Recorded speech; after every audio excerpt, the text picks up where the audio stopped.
RSS के इस statement को आपकी पार्टी का किस नजरिए से देखती है, जब ये कहते हैं कि समाज में बृहत्तर हिंदू एकता होनी चाहिए, शमशान, मंदिर और पानी एक होना चाहिए? ब्रजेश जी, सबसे पहले तो आपके और आपके व्यूअर्स को मेरा नमस्कार।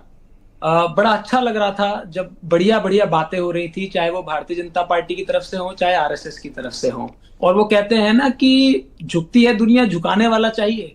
आज जो लोग जातीय जनगणना के खिलाफ थे, जो हमेशा ये कहते थे कि भाई जातीय जनगणना नहीं होगी, पार्लियामेंट के पटल से लेकर, क्योंकि खुद खुद गृह राज्य मंत्री ने कहा और सुप्रीम कोर्ट तक में एफिडेविट देके ये बात कही गई कि भाई जातीय जनगणना नहीं होनी चाहिए, वो लोग आज कम से कम ये मानने तो लगे कि नहीं, जातीय जनगणना करा दी जाएगी। जहां तक बात है हिंदू एकता की, ब्रजेश जी, बड़ा सीधा सा सवाल है।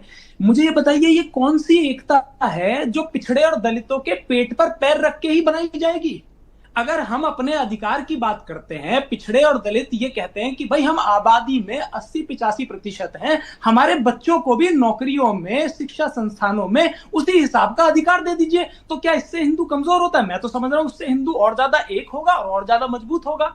है क्या कि नियत नहीं है काम करने की, और अगर नियत होती तो इनके सामने तेलंगाना का मॉडल है पेश। बिल्कुल आप देखिए कि हमने जातीय सर्वे करा के बता दिया कि वहां पर जो पिछड़ा समाज है वो लगभग 56% है, और जैसे ही हमें 56% पता चला तो ओबीसी का जो आरक्षण होता है 27%, उसको, उसकी जो कैप है उसको हटा के हमने 42% कर दिया। अब उससे होगा क्या कि जो पिछड़े समाज के जो बच्चे हैं उनको ज्यादा नौकरियों में जगह मिलेगी, शिक्षक संस्थानों में जगह मिलेगी। मैं तो कह रहा हूं कि भाई बहन अनिला सिंह जी हैं यहाँ पर, योगी जी ने क्योंकि अभी राजा सोहेल देव की मूर्ति का अनावरण भी किया है, वो पिछड़ों की बात करना चाह रहे हैं, वो कह रहे हैं कि जाति जाति में कुछ नहीं रखा है, तो ये भी ऐसा सर्वे करा दे, बीजेपी पता नहीं कब कराएगी, और ऐसे ही अपनी सरकारी नौकरियों में अधिकार देना शुरू कर दे तो बड़ा अच्छा हो जाएगा। एक बात और बार बार आ रही है, मैं ये देख रहा था कि हमारी बहन कह रही हैं कि भाई भाई ये जो है सेंसिबल हिंदू।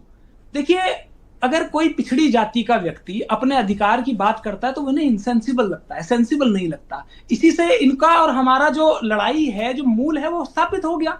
ये कहते हैं कि भाई सबका साथ विकास होना चाहिए, सबका साथ और सबका विकास होना चाहिए, लेकिन क्या हो रहा है उत्तर प्रदेश में आज? अगर आप, और क्योंकि ब्रजेश जी आप ग्राउंड रिपोर्ट का अच्छा अध्ययन रखते हैं, आप बताइए ना कि 75 जिलों में कितने जिलाधिकारी हैं? 26% जिलाधिकारी जो है, 26 जिलाधिकारी जो है वो मुख्यमंत्री की जाति के हैं।